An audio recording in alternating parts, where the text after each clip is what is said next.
السلام عليكم. بص، انا دايما بحب الناس تحط نفسها مكان الشخص اللي بيختارك او اللي بياخد القرار. لو انت المسؤول عن اختيار النواب في برنامج معين في امريكا، وقدامك حد لسه متخرج مثلا، عنده 27 30 سنة ومعاه سكورات كويسة جدا، وحد تاني عنده مثلا 40 سنة ومعاه سكورات كويسة جدا، واشتغل مثلا في بلد معينة اخصائي مثلا بطنة او ايا كان وبيقدم في البطنة. فده انت هتبقى قدام حاجه من اتنين. معظم البرامج بتحتاج حد فريش جرادويت. ليه؟ عشان يبقى اول ممارسته للطب في امريكا، وبالتالي ما عندوش معلومات غلط او نظام مختلف اتربى فيه، وبالتالي يقابل صعوبه في التعامل مع النظام المختلف الموجود في امريكا. لكن في بعض البرامج في المدن الكبيره اللي هي بيبقى عليها ضغط اوريدي كبير، بتبقى عايزين حد اوريدي عنده خبره، اوريدي يقدر يبدا ويشيل شغل على طول، مش لسه ما عندوش اي ميديكال براكتس قبل كده. بس عدد البرامج دي قليل. الكومن والمعروف ان انا عايزين حد فريش جرادويت، بحيث ان هم يبداوا معاه من الصفر في الميديكال براكتس، لانه اوريدي عنده نولج، حد جايب سكورات كويسه ومخلص UCME، فهو عنده ميديكال نولج بس ما عندوش ميديكال سكيلز، اللي لسه فريش جرادويت ده. الثاني اللي هو اولد جراد، عنده كلينيكال سكيلز وعنده ميديكال نولج.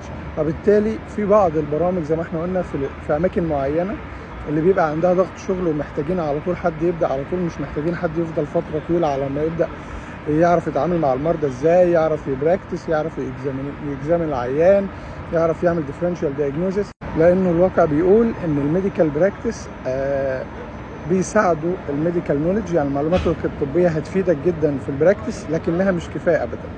وبالتالي انت محتاج خبرات طبيه براكتس عشان تبقى دكتور شاطر. في ناس كتير جدا عندها المعلومات لكنها ما بتقدرش تمارس ده مع المريض، ما بيقدرش يتعامل مع المريض، ما فيش كوميونيكيشن سكيلز وخلافه.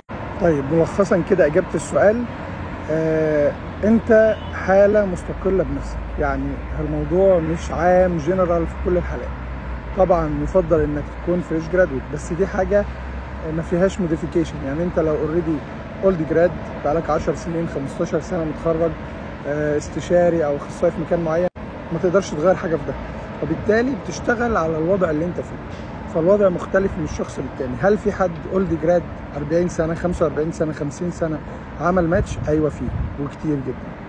بس بتبقى مضطر ان انت تظهر المميزات اللي عندك التانية. يعني انت اولد جراد دي ريد فلاج، ماشي، خصوصا لو اولد جراد بقالك كتير 10 15 سنه وبتمارس الطب بره او ما بتمارسش الطب اصلا، دي حاجه تانية خالص. فمحتاج ريسيرش طبعا عشان تعوض الديفكت ده، محتاج الكتيفز روتيشن في امريكا كتير، محتاج كونكشنز مهمه جدا وخلافه، محتاج ستيب 3 ممكن تفيدك.